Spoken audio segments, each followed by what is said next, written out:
Hello, everyone. Welcome to our second episode of Academy of Tomorrow. Thank you so much for tuning in. My name is Hugh, and I have here with me Michael Sue and also Kellina. And I'm going to let them introduce themselves a little bit for you guys. Hey everyone, my name is Michael. As Hugh mentioned, I'm the co-host for the Academy of Tomorrow podcast. I've known Hugh for about 3 years now, and we've worked together on a lot of projects, including this podcast. And I'm just excited to be back on. Hello, everybody. My name is Kellina, and I am so many things. So get ready for popcorn. So I am an international speaker, upcoming author. I do have a book coming out, and I am a Deaf Advocacy, and I am a mental health coach for people who have disabilities, but also for those who also open the door for those who don't have a disability too. And little do people know, I am a deaf person. I became deaf at the age of 4. My life transitioned super crazy. And that's why you guys probably like, oh, why did she say popcorn? That's why. Oh yeah, that's really interesting because when you first reached out to me, I felt really honored that you would want to be in our podcast, and that's one of the things I wanted to bring you in to kind of spread this awareness with people who maybe are experiencing with this or know someone that's experiencing with this. So it's one of the ways that they can either help themselves or help someone that they know. And to move forward to our next topic, a few questions I wanted to ask you is that what was the kind of the experience like when you found out that you lost your sense of hearing? Oh my God. I felt like it was yesterday. I felt lost because I was 4 years old. And remember, I could not speak, right? So you know the basic words and you're just like, I can't hear, but you don't know how to explain to your parents. And you're just like, what's going Right. on? And you're just like, wait. And then your parents don't know. So I'll tell you guys the story. So basically, I became deaf due to an ear infection where my daycare did not follow instruction when I was prescribed an ear drop. So that same day where the daycare did not follow instruction, I became deaf. The point where I went home and I put on a TV, I did not know it was loud until my mom tapped my shoulder and she said, Kellina, I've been calling you. And I looked at my mom dead in the face and said, I can't hear you. And my mom took it. Wow. Yeah. And so like it was just so crazy because I didn't even know what to say because I was 4. And that is basically how I became deaf. Like honestly, I was lost for 4 days without hearing. I didn't know what was going on. I had no idea. So literally that's 4 days.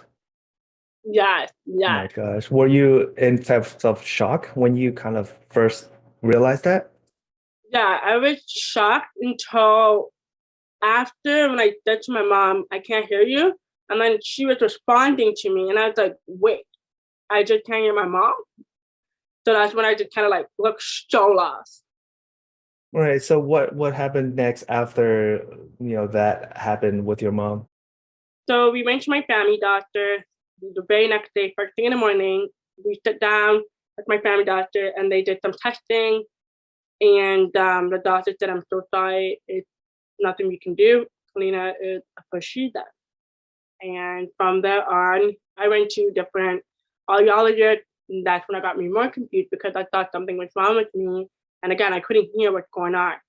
And seeing different specialists, and I was like, is something wrong with me? Why are these people touching my ears? And I didn't know what was happening. Yeah, I could only imagine at the age of 4 going through all of that first, knowing that you've lost that sense of hearing, and then all of a sudden you're surrounded by all these specialists, all these doctors. You have no idea what's going on. So it must have been really, really difficult, especially at that age. Oh yeah. Yeah, like I couldn't even imagine being in a situation like that. You must have been very brave to like go through all that and like. Yeah, it was very hard. Like I do not wish that on any little kid to go through that. Yeah. Well, power to you though. Power to you and Yeah, of for course sure. the support of your family and to help you get through that. And so like I guess once you've realized that, okay, I've lost a sense of hearing, can you talk about the journey and how you to really learn how to speak? Okay, again, get ready for popcorn. It's actually a long story.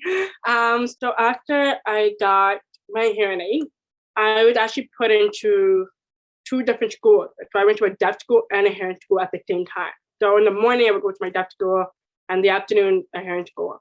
The reason for that because my family wanted me to communicate with the hearing community So that way, when I get older, I can be independent. My family did not want me to heavily rely on ASL, which is sign language. So that way I can able to go for myself out there and not having to bring a family member with me because I didn't speak. And, a lot of people who are deaf don't tend to speak. A lot of them rely heavily on sign language or lip reading. For me, I do not know sign language. I know a lot of people are like, what? Kellina, do not know how to do sign language. No, I do not know, because my family really did want me to not rely on sign language, where they want me to rely heavily on speaking. And so that's where it caused me to actually transfer to the hand school full time. And that's where I got bullied a lot more. And I got bullied often because of my speech. When I was younger, my speech was different because I was hearing different things differently versus my normal hearing. So I had to go to a speech therapist and a lot of audiologists to get my hearing, not back, but trying to get my hearing on the balance with the hearing aid, because there's a sound in the hearing aid where you have to adjust the sound and actually get used to it. Okay. So that was something I had to deal with. And, being bullied in the hand school, I had nobody that looks like me. And it was unfortunate because not a lot of middle school, elementary school being educated a lot about the disability community than I thought they would have. And when I got older, the bully kind of stopped, but because I think people started to be more mindful and more knowledge about disability, I guess, when you get older and you're like, oh, okay, like, they're not making fun of me, because when I was younger, I got made fun of. But again, when you're a kid, they don't understand what you're going through until they get older. Right. Yeah. Yeah. So it's very difficult. So it's not like something easy for a lot of kids to go through. And that's when my mental health got affected, actually, because I don't get that much anxiety as I used to when talking to a hearing person, because I was like, are they going to pick on me, or are they going to make fun of me, or they're not going to accommodate me? So I always had the thought about working with someone in the hearing community. So that is basically Wow. Oh my gosh. I did not know like that part of the story that where you got bullied at a young age too, even especially, going through being deaf and then getting bullied in school. It must have been really hard. Yeah, that sounds like I couldn't even imagine it. I mean, I know kids can be cruel, but wow, that's just yeah.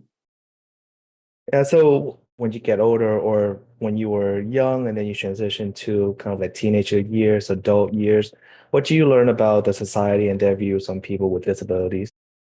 I would just say that there should be more education knowledge in high school and younger kids, because I feel like there's not that much education on disability. I feel like society needs to kind of stop and really be mindful. That's one, obviously. And number two, stop believing everything you watch on social media, on TV. And I feel like everybody thinks that every deaf person does sign language, and it's mind blowing. I'm just like, what the heck? No. So not everybody knows it. So I just really wish the society stop thinking what they believe based off a TV show. But yeah. Yeah, well, here you go. You're one example where you're deaf, but you know how to speak. You don't do like sign language. And so, speaking on the topic of relearning to speak, how long did it take for you to get that system going? It takes me years, I would say. It's not easy progress, honestly. I asked myself thinking, how do I do it? Honestly, I don't know. I watched a lot of positive videos. I watched who I surround myself with, I would say. I surround myself with the right people who want benefit for me, and someone that's not gonna make things so complicated. And because I know a lot of times we always try to fit in certain groups where we shouldn't be in there. Right. So what I did, and I kind of fixed everything I did, and ever since that, I felt more confident about myself, and felt more happier with my life. Yeah, so surround yourself with the right people, with positive people, and trying to, educate yourself more into that. Yeah, that's going to tie into our next several questions. But before we go there, how did you find the strength to persevere? I know you mentioned surround yourself with the right people, or is there anything else that you want to elaborate? I would say that, find the right counselor. And I feel like a lot of time people feel like they shouldn't go counseling because of family background, culture, Like I get that a lot too. Like my family's old fashioned. We come from the Caribbean islands. We don't believe in therapy or counseling. So I do tell people, like, if you do feel like you need to seek help, go for it.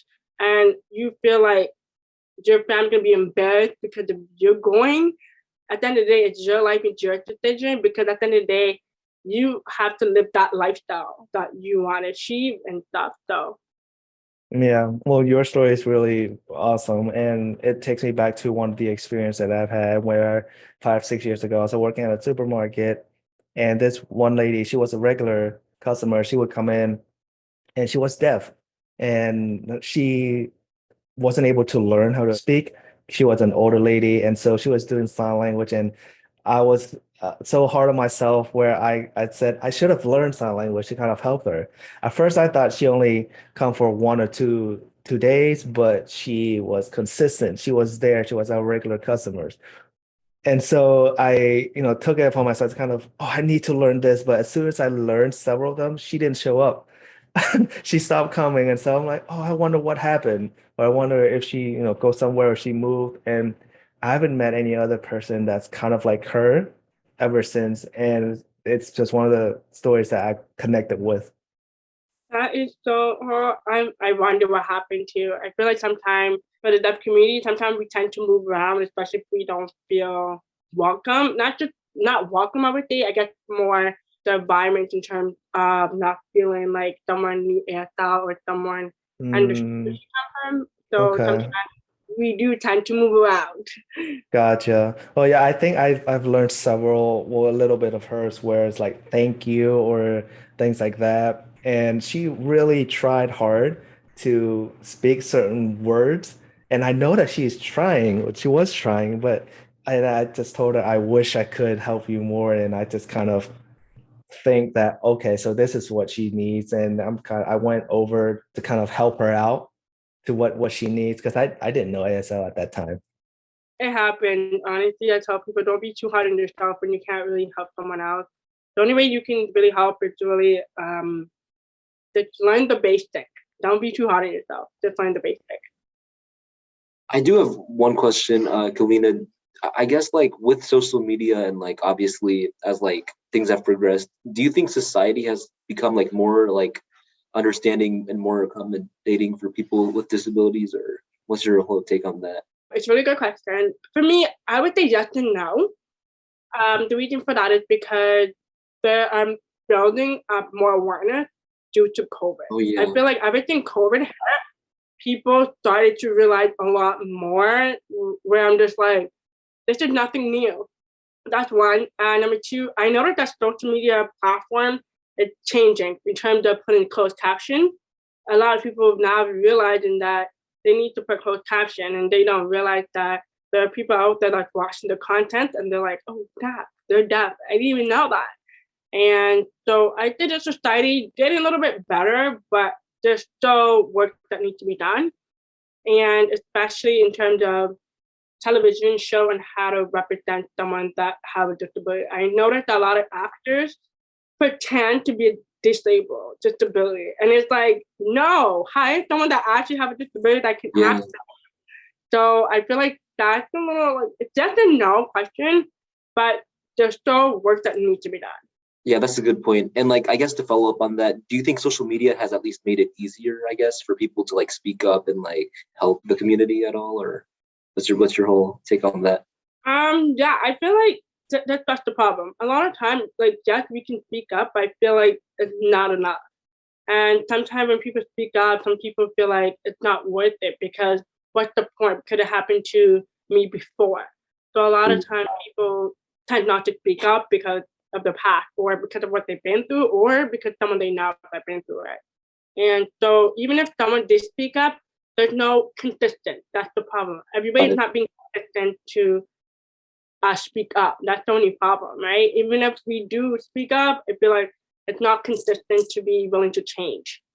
That's awesome. I do have something to piggyback right on that as well. I do social media and stuff, and one of the things that we always try to focus on is the alt text for all of our photos and like videos because it helps not only us but people with disabilities who maybe can't read who maybe can't see, the alt text will let them feel more engaged with that post or with that organization or company, and it builds that community altogether rather than, oh, here's a photo. If they can't see it, that's okay, type of thing.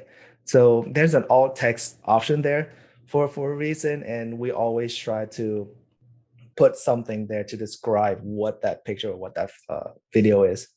Definitely. That's an amazing way to do that. I know a lot of people ask me like, hey, like the text, like how does it should look like, especially on website too. A lot of people now are just trying to figure out website, like how can they be more accessible for people who are blind? Because the people who are blind have something on their phone, like a speech. Yep. A lot of people don't know that. And I have to tell people like, hey, don't forget this. I'm like, oh, okay. So yeah. Yeah, and I think there's also regulations or a rule for website where it has to be compliant to kind of help those people who with disabilities navigate through the site and actually know what's going on. And so I think that as we're starting to progress, there'll be more of those tools that will help people with disabilities who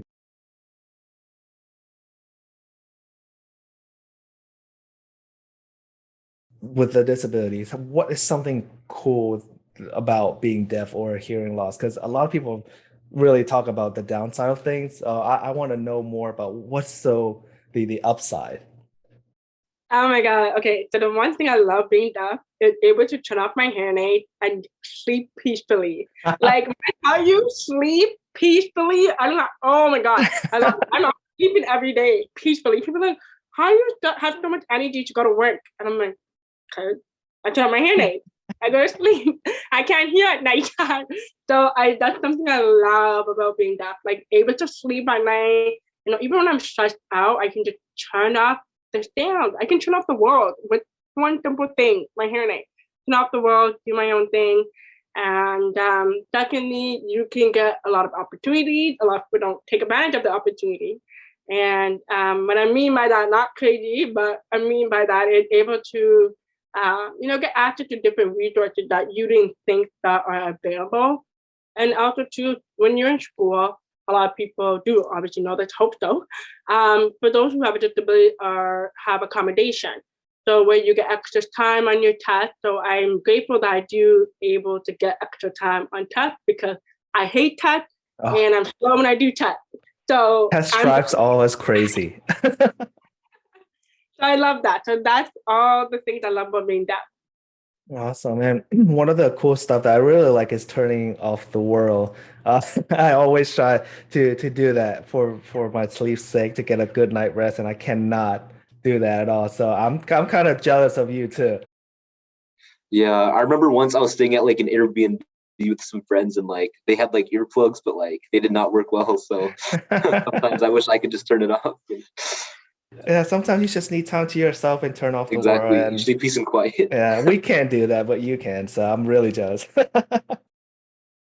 And for the resources and stuff like that, do you mind sharing with the viewers and audience afterwards so that way they have the resources and stuff that they need? Definitely. Number one thing, especially if you're talking about strictly for someone who is deaf, I would say always go back to your audiologist, ask them for a bunch of resources that you need. And secondly, don't be afraid to reach out to Deaf Community Center and check it out and to see what resources they have. I always tell people go look up whatever resource you need, and because that's why audiologists are there for to help us. And so, yeah, when we're talking about like the challenges and the resources, how does your mental health struggle manifest for you physically, or has it? My mental health did affect me mentally and can be physically actually, but in terms of being advocating for myself consistent, because when you go out in public, you have to say hurting, repeat that again. There's ignorant people out there that don't want to accommodate you, and you're just like, whoa, I'm just asking something simple, like Right, repeat yeah. that again, like there's a lot of people out there that don't repeat themselves, and I'm like, are you kidding me? I'm just asking you to repeat one word, and there's people literally that will repeat the word, but they would shout at me, and I'm like, Yeah. Wow. no, and I'm like, like, oh my God. Like, I would literally jump. I'm like, I literally could. And the thing is, too, like, when people yell at me, I can't hear very clearly because you're yelling. And a lot of people don't understand that. When you're talking to someone who's deaf, don't shout because they're not going to hear you. So I tell people, repeat your words sharply and slowly. I think that's the two key terms I tell people to use. Okay. And yeah, and that's why I get the anxiety from. It's like, can I ask this person for help? And I can't ask this person. Like, they're going to yell at me. Like, I don't know how to do it. But I have to sometimes push it. And it's like, I have to do this. And I have to like take a step back and count 1, 2, 3. Okay, can you help me with something? But then sometimes, like I have to step back, count 1, 2, 3 to do it. And also too, like even like going to school, that's another issue I used to have when I was in university. I didn't really have anybody, like especially professors that were not accommodating. I have one professor and I took a music class for my first year of university. You know, when you're fresh out of university, you don't even know what you're doing and you're just like, oh yeah. Hello? And you're like, okay, yeah. This one professor failed me knowing that I couldn't hear the music. And I told him, do not give me a music test. Oh my gosh. Test. Yeah, he gave me a listening test. And I'm like, do not give me a listening test. I just said to you, I am deaf. It was just crazy. And I'm like, oh my God, like you just, and I failed the course. Of course I did. And it was so bad. And yeah, so that's the challenge I have to go through because in fact my mental health so bad because it's like when I get older, I'm like, oh my God. That anxiety, right? Yeah, like it just happened. I don't know how to explain it. And everybody's that they can't explain the anxiety. I'm like, either can I. Mine is crazy because I'm like, it's interaction is what caused me to even be more like, oh my God, okay. Like interaction is my problem. But I'm getting better. I'm not gonna complain. So well, that's good. And one of the things that you mentioned about, asking people for help, and sometimes you really have to push yourself out there. People actually really love to help, but it's just that fear of, oh, will I be bothering this person? Or that kind of brick wall where if I ask this person, are they gonna get mad at me or things like that. And also going back to the point where you were talking about people are yelling, repeating themselves and hate to repeat themselves, that sort of thing. We kind of experience that a little bit where, of course, English is my first language. And so whenever I ask someone, my pronunciations or words aren't right. And so whenever I ask them and they will repeat something and I ask them again, they would kind of shout, thinking that, oh, if I shout, he'll hear me better or he'll understand me better. But sometimes that's just not true. It's just that you got to repeat it, sometimes slowly, and you don't have to shout when repeating yourself. Agreed. So are there like physical things that you did to support your mental health? The first thing is journaling. And okay. The reason why I like journaling because no one's bugging you, no one's asking you questions. You just free your mind, just write it out. And I like writing things out a lot. And secondly, being in a therapist or a counselor, because it's very important to speak to someone professional and speak to someone outside of the box. I feel like a lot of people are so used to getting advice from friends and friends that's not even like relevant. And if you feel like when you go to someone, you need an honest opinion, I feel like going to that does not help me at all. It does not. And the third thing is, I watch a lot of inspirational TikTok and social media. And why not? Some people go on social media, so do I. Right. And so I just, I make sure that I follow positive content so that I'm not thinking like, oh my God, I wish I can have this. Oh my God, I wish I can have this. Like, no, I do not do that. I unfollow those type of people because like they always say, to those who flex too much, it's not the real life or something like that. I love that. So exactly. So I avoid watching those type of people. Yeah, no, absolutely. Surround yourself with positive energy. It can really help you through it. What's kind of one of the two motivational things that you've watched on TikTok or social media that you are willing to share? Because I'm curious. I really have to pull up my phone right now and actually see which one because I don't remember the name of it. Like Steve Harvey. Oh, okay. Great guy. I watch him sometimes. Oprah, who does not like Oprah? Right. I love her advice, and it's really meaningful. And because she's been through so much in life that a lot of people couldn't imagine.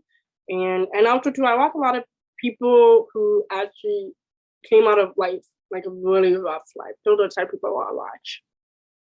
Okay, that's awesome though. Finding the right kind of like the right go-to videos or the right go-to person to help you through all of this that you've already experienced or you already went through kind of really help.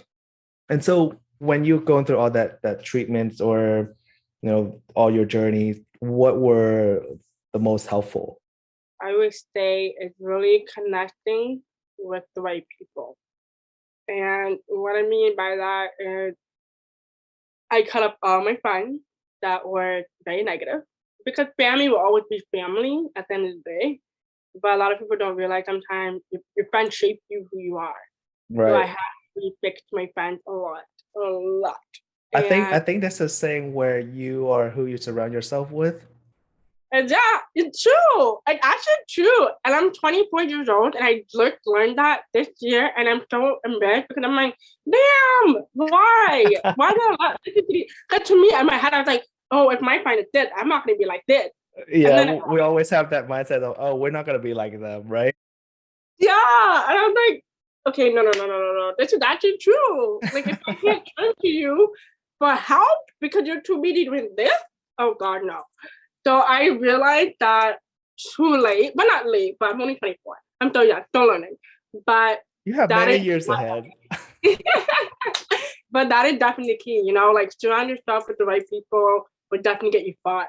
And that's what I really did. Just honestly turn my friends around, and it helped me grow now because without these friends right now, they would not be pushing me, telling me to grow up and put some balls on me and do it. And sometimes they help me do things that I didn't even think I would do. For example, being on a podcast. Well, friends do motivate one another too. Yeah, literally. I was like, oh, okay, and let me try it out. And then it's success. Props to them. That's awesome. I remember like seeing recently too, there's like this one quote, I forgot who it's by, but it's like you are like the sum or average of like your three closest friends or something. And like the more I thought about it, yeah, I was like, yeah, that is so true. Like they rub off on you in some shape or form. Like you might not think about it, but like the more you think about it, you're like, yeah, I am similar to my friends. Yeah, I feel like you don't realize it until you're actually in it. Yeah, exactly. And then you're like, oh, it is true. And then you're just like, I wish that clicked back earlier sooner.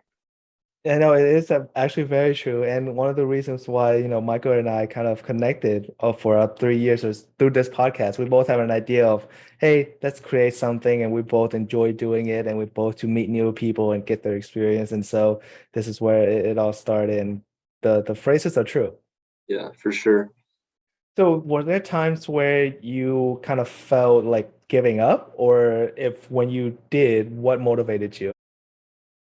I did feel like giving up, to be honest. I did feel like giving up because I felt like, what's the point? Because it's so hard to get the reputation out there, especially very low education Right. community. So you're just like, how can you do it if there's very low education? And that's why I almost give up because it wasn't helping. And I guess because it's not competitive compared to other disability awareness versus the deaf community. So it's very low, where people are aware of, wheelchair because the deaf community is very, you can't really tell when someone's deaf unless they show their ears.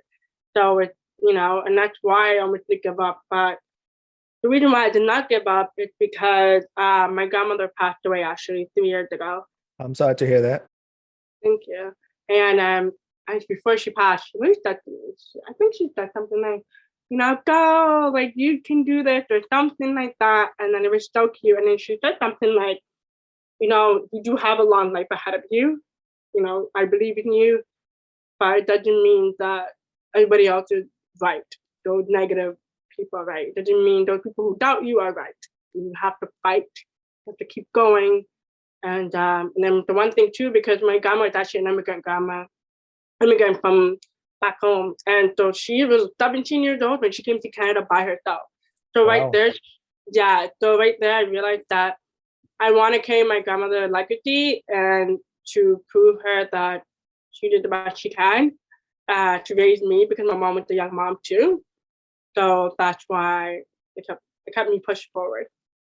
Amazing story. And again, I'm sorry to hear about your grandmother and going, so it kind of, this kind of takes us all back to the family topic of they're the one that's going to motivate you, or they're the one that's going to be the backbone of your failure, but also your success. I have a few more questions. What should I know, or what should the audience know that we don't know enough to ask? I would say, number one, don't be afraid to ask questions.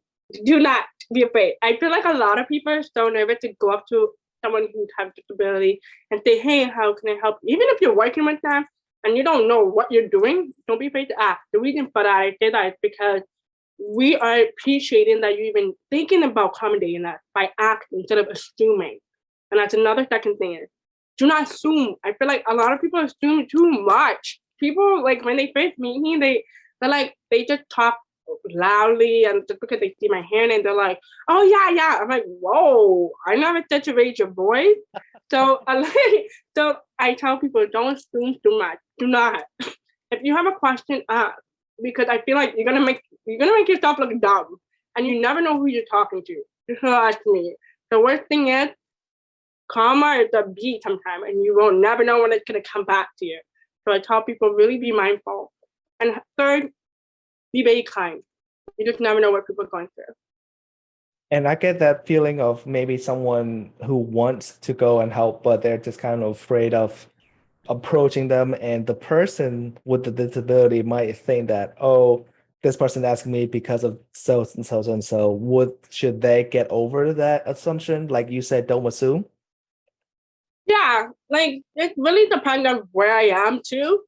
So it's not really always the case, but sometimes. So Okay. Yeah, because I can see a lot of people hesitate to go up to someone and ask because they assume that that person already went through all of this. They don't want to ask it again, or making them feel helpless type of thing. yeah, What advice would you give someone going through the same situation or facing the all aforementioned mental health issues? it's okay not to be okay. It's okay to have that one day cry, turn off your phone. It's okay. You don't own anybody anything. I feel like a lot of people feel like they own somebody because they're too nice. And I tell people, your body will be sick before you even know it. And it's not good to be sick. That's one. Number two, do not be afraid to find a counselor or a therapist to help you out, because there's going to be someone out there that's going to help you. And, I know that a lot of people who already have therapy, they feel like they haven't found the right therapist. So it's super important to find the right therapist. Do not ever stick with one because they're affordable versus the other one. No. Find something that you keep going, keep finding, looking. And it's not fair for you or the therapist to waste time. And that's another thing too. Do not waste time on doubting yourself. You are shiny than you ever think you are. And there are going to be people out there that's going to need you. And I always tell people, encourage people, use your voice often. Even if you make a social media platform, go ahead, create a social media platform awareness. Go ahead, because you just never know who needs your voice. And I always tell people, use your voice. Get rid of all that self-doubt. That's awesome advice. And that actually reminds me of this one quote. I think it's by Maya Angelou, but it's something like, our greatest fear is not that we're inadequate, but it's that we're greater than we can imagine. And honestly, like, yeah, that's really good advice, to just believe in yourself, and like, no matter what, at the end of the day, you have one life. I mean, might as well make the most of it. So Yeah, some people really actually do have that self-doubt in them and saying that they can't do this, I can't do that. Oh, I have this, maybe I just need to stick with it. But you never know what's on the other side. mhm. Now, what would be the worst advice you would give someone? The worst advice that I would give someone is, don't ever think that all that people can't try. Oh, can't drive? Yeah. Oh, Like, okay. yeah, like that's the worst advice I would give. Like, don't think that. And another worst advice I would say is everybody needs all the same. That's the worst advice that anybody can ever give out. The reason why I say that is because everybody's needs are different. And then that's the worst advice that anybody could ever give, especially employees. For example, I had a work training and they were saying how every disability person are the same.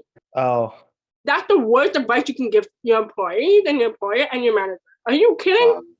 I had to speak up and I said, no, hello, I'm a deaf person here. Are you crazy? No. So that is the worst advice that you could ever give someone. Oh, all disability people are the same. No, they're not. yeah. Everyone's days is different. Exactly. I totally agree.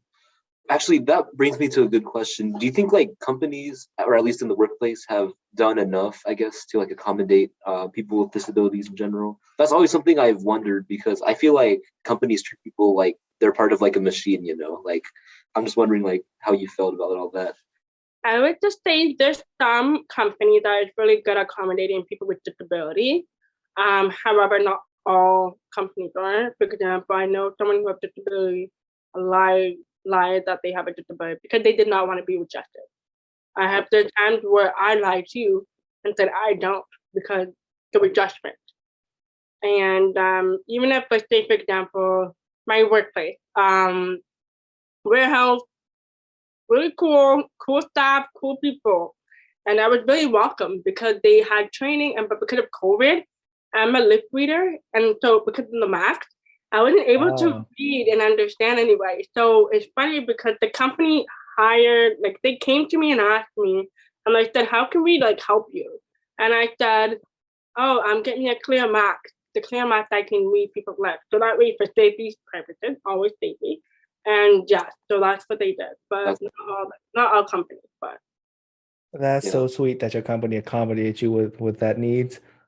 And so speaking of like accommodating the needs and things like that, do you feel like, or do you think that the more companies, accommodate to those needs, it might offend those with disabilities, or do you think they should, like you said, don't be afraid to do so?